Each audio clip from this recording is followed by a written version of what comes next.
Coming up on this episode of Outlook TV, Mr. Ms. and Mrs. Vancouver step down to make room for new. This crazy show at the Scotiabank Dance Centre. The premiere of Moonlight at the Toronto International Film Festival. And much, much more. Welcome to Outlook TV. I'm Rebecca Wyman. And I'm Robert Mackay, and you're watching the Queer Magazine news show that brings you the stories that matter the most from coast to coast. And we're going to kick off in Vancouver, where Mr., Ms., and Mrs. Vancouver step down. But it's okay, because some new ones are stepping up, Rebecca. Let's check it out. Hello, Vancouver. Today we are in the heart of downtown Vancouver, where we are at the junction to see the stepping down of Mr., Miss, and Mrs. Vancouver. It's going to be an emotional night. Tea is going to be spilt, and you are gonna feel it.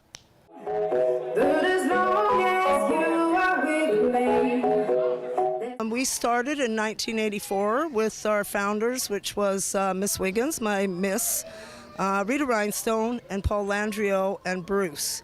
And in those days, there were so many people coming out to shows and performances and things that we sort of branched away a little bit from the DMS, and our founders were the ones that started our own society. Tonight we've got the annual Mr. Miss Gay Vancouver pageant. It's the 37th. We will be electing a Mr. Gay, a Miss Gay, and a Ms. Gay, transgendered. All the monies tonight goes to charity, and we've been doing this now for about 37 years.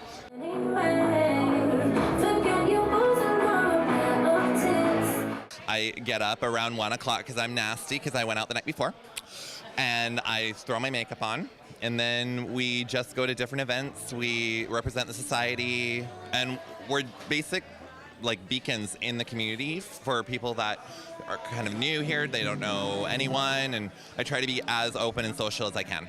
I've had a good time, and it was great going here and meeting new people, younger generation, and they're very welcoming, and they were all gaga that I was my age and that I was Miss Gay Vancouver.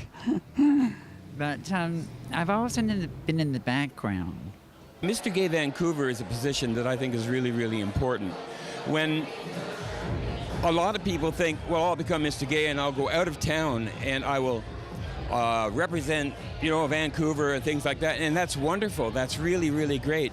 But I'm really hoping to get involved with the older crowd. Well, my crowd, actually. There's a It's actually my 10-year anniversary this year as well.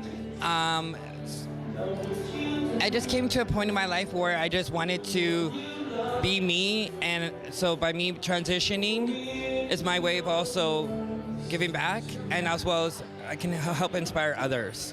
Do you accept this sash and medallion as your symbol of office and wear them with pride while working for the society and the community? That will be gay pride.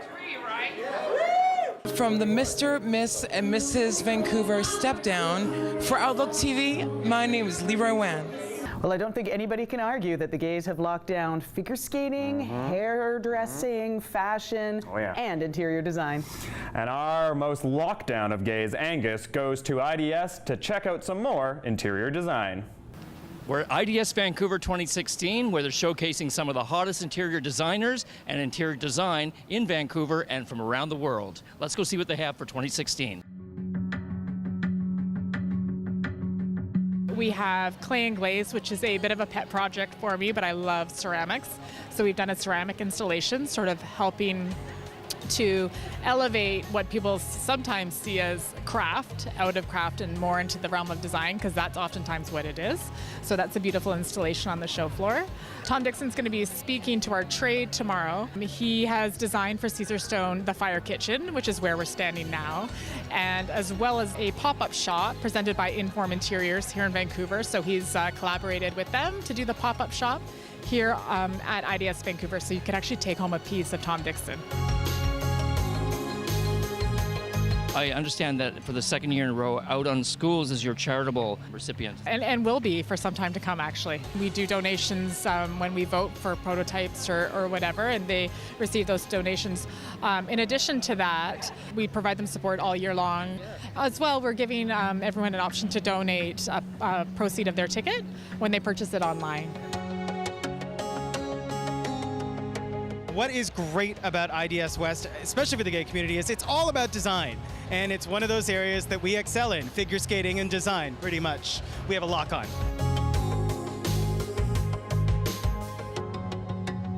This is the main bar, the feature bar of the interior design show. And the theme that we did was Alice in Wonderland. And Phyllis also headed up another feature, which I'll let her tell you about. Yeah, that one was Dinner by Design. So it's just over there at the other end of the convention hall. And we linked the two features together. So if people come and see this one, it's down the rabbit hole and into our Wonderland on that side. We're always excited to see all the local craftspeople and designers and what they're doing and what they've come up with in the last little bit. And we always get to see their new creations here. So that's exciting, yeah. All of this stuff is so stunning to take a shot of. You want to see it and share it, and then write about what's new and what's coming up for the new year. Yeah.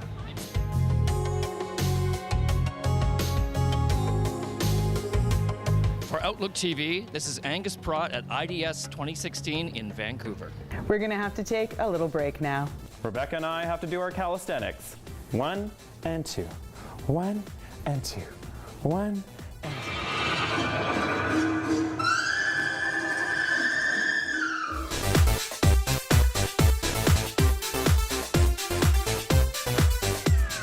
Welcome back. You're watching Outlook TV. Up next, we've got a show for you, and it's crazy. We have been invited to the Scotia Dance Centre for the rehearsal of this crazy show featuring the dancer Naomi Gagon.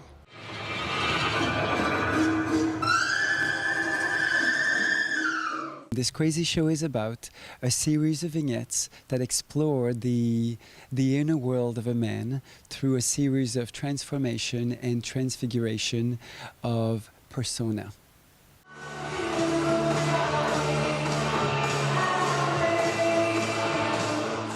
The exploration of this project does explore the notion of sexuality and also gender. What was interesting for me is that the blur notion example that a child has in order to be able to understand who they are, what they are, and the fluidity that they have on a normal states. And as you grew up, you have all those different foundations and belief to think that those things are rigid, when actually they're not. We have the potential to change and the potential to transform and to become whoever we want according to what is, obviously, I would say, your inner truth.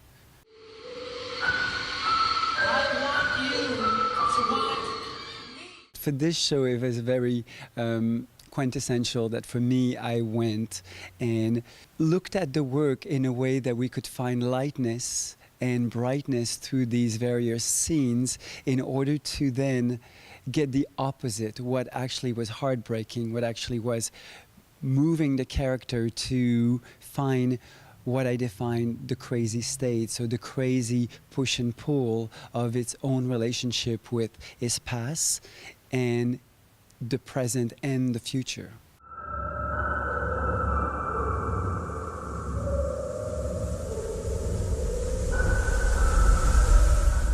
For me, this work speaks about growing up also. There's an aspect to this work that is extremely poignant, in terms of like wearing nail polish or, like wearing my sister high heels, and these aspects of transformation. As a kid, I had no stigmatization of feeling it was good or bad. It was just an expression of my being. I'm hoping that the LGBT, audience will be able to see themselves in these stories and feeling embraced and feeling empowered on some level. And I hope that they'll come and they'll have their stories to tell me as well. The premiere of this crazy show is on October 20th at the Scotiabank Dance Centre. This is Gary Wolfader for Outlook TV. Up next, Skylar checks out the Out in School Fall Gala. And it's the 14th annual gala at the brand spanking new BMO Theatre in the Olympic Village. Whew.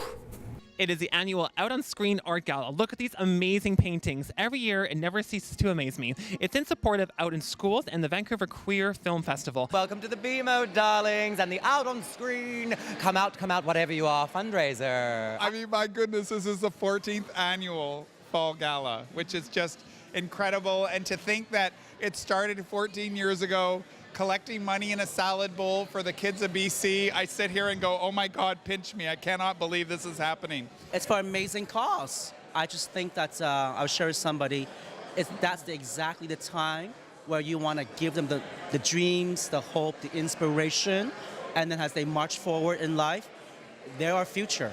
They're the one who is going to be the leaders of our tomorrow. We feel so lucky to have such wonderful philanthropic and generous friends in the community like Carl and Les, who have been hosting this event for the last 13 years. And this year they've agreed to co-host it with us now. They've invited us into being some of the owners of this event, and we love it. It is fabulous and delicious. Life's not worth a damn till you can say, hey, would I am what I am. We advance our communities and queer folk in general through two programs. Out in Schools, where we go into BC classrooms and do anti-bullying workshops about homophobia and transphobia, and then we also do it through our fantastic Vancouver Queer Film Festival. This is the fourth year that the Fall Gala has actually involved themselves with an art auction. And the nice thing that the art auction does for the Fall Gala is add on an expression of creativity, because what really the Fall Gala is all about is just creative individuality. However they want to express themselves is what we believe in for the Fall Gala. Somebody, find me. Somebody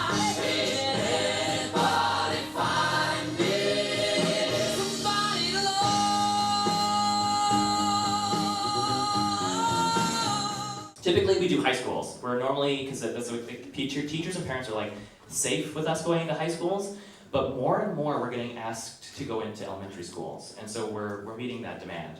$1,000 bid, now 11. How about 1,100? How now 1,100, 1,100, last call. Sold it to you for $1,000. What's your number today? From the 14th annual Out on Screens Fall Gala, this is Skylar Bear for Outlook TV. And now we're off to Toronto for the Daily Extra. Hey, I'm Graham Coleman for Daily Extra. Here are some top stories from our Toronto newsroom. First up, Below Her Mouth is a bold and sexy drama about an unexpected romance between two women.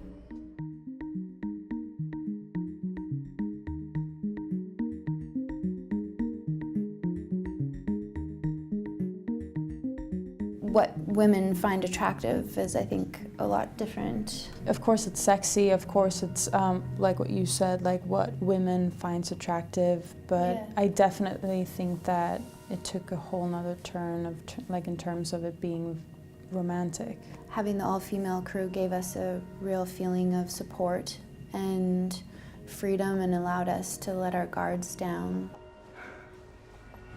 We talked a lot about eye contact and really taking each other in. I think that you can see it in the body language and also the way we look at each other and touch each other. Yeah. I think that's what they wanted. They wanted to show that like uncontrollable, involuntary thing that's love. For more on Below Her Mouth and coverage from TIFF 2016, visit our YouTube channel Extra Online. And Vancouver's Health Initiative for Men has launched a new campaign for men who have sex with men. The campaign calls on the BC government to fund PrEP. I feel like our government has been negligent in the way that they're treating PrEP. I've had a friend who's seroconverted this week trying to access PrEP, was not able to access PrEP successfully, and could have been an ideal candidate for a prevented HIV infection. At this point, I feel like the Ministry of Health is earning a commission on new HIV infections in our province.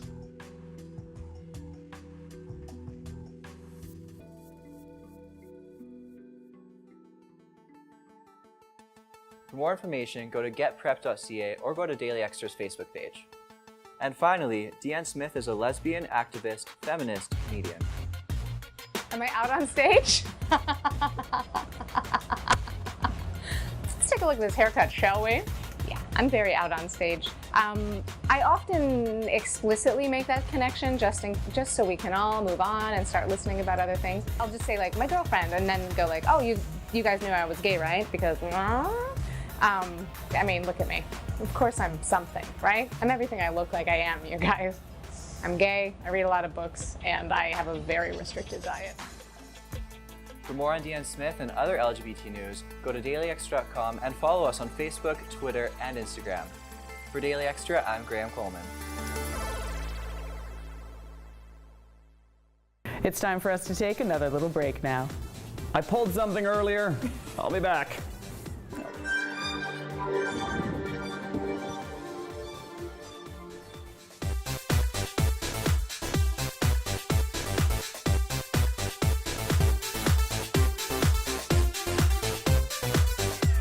We're back off to Toronto for the TIFF premiere of Moonlight, the film that tracks the life of a gay man from childhood to adulthood. Who is you, Sharon? For a long time, try not to remember.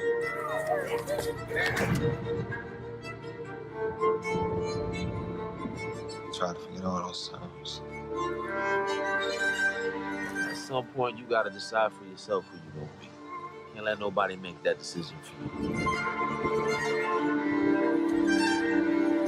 You gonna tell him why the other boys kick his ass all the time? What's wrong? I'm good.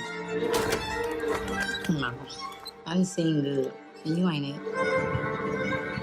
Remember the last time I saw you?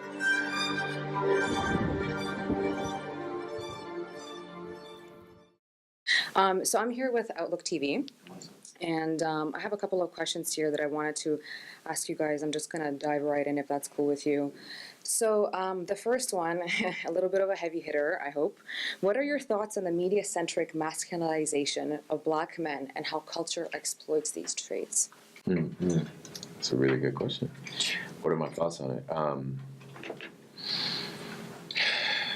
I think that Black masculinity is a complicated thing. I think it always has been. I think the Black body is often under assault and always often has been.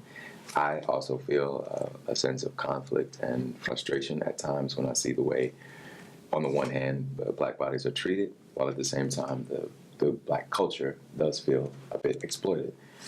Musically, fashion, it feels like there's a disconnect, right, between the two things. And so I hope that this movie and movies like that will help people to understand that the two things go together, right? That you can't sort of separate and parse out what you want.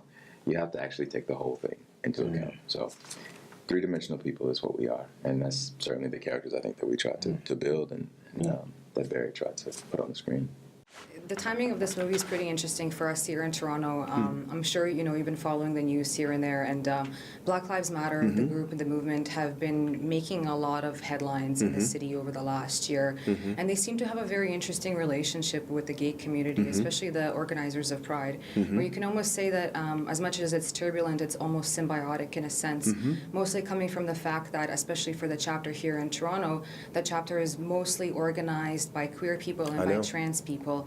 Can you speak to me a little bit about homophobia in the African American community and how you feel this movie addresses that? It's interesting. So I knew that. I did a little bit of research on Toronto before coming here, and I saw that one of the leaders of Black Lives Matter here is very clearly identifies as LGBTQ, and I have no idea whether or not he's an advocate for one or an advocate for both. But I did think, like, wow, when this movie comes here, it's going to be interesting because we're sort of on the cross-section of those two things. What I go back to is, to me, the piece is purely about Terrell's experience. It's not autobiographical, but it's biographical. He's a very out, gay, Black playwright. I ain't seen you in like a decade. It's not what I expected. What did you expect?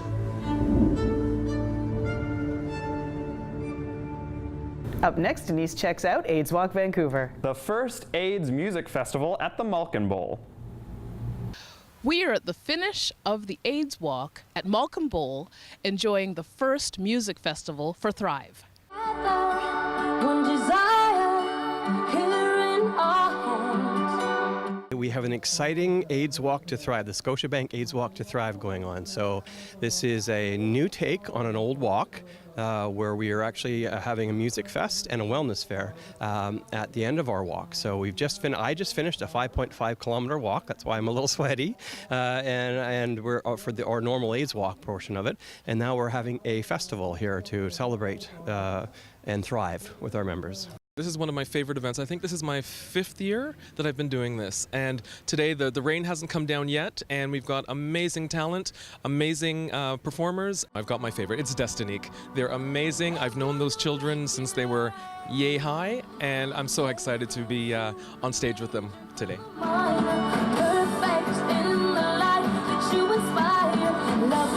Is there a special song that you'll be singing today? Yes, there's one that's called I Feel the Love, and that is really when I wrote it in mind in the UK with my friend Matt and Bobby. We were really gearing it towards a charitable cause, and if you listen to the lyrics, I Feel the Love, it's all about that, coming together for a bigger greatness. And also there's a brand new song we'll be playing today for the very first time called Into the Fire.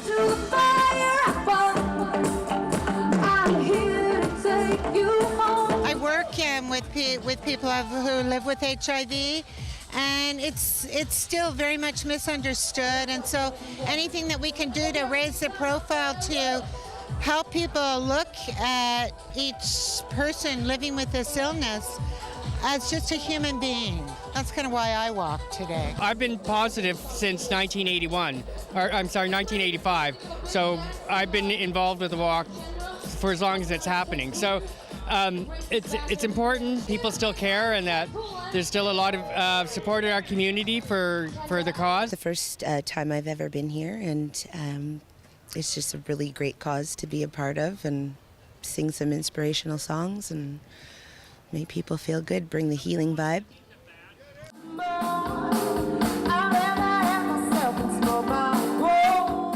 It's a way for me to give back and just remember.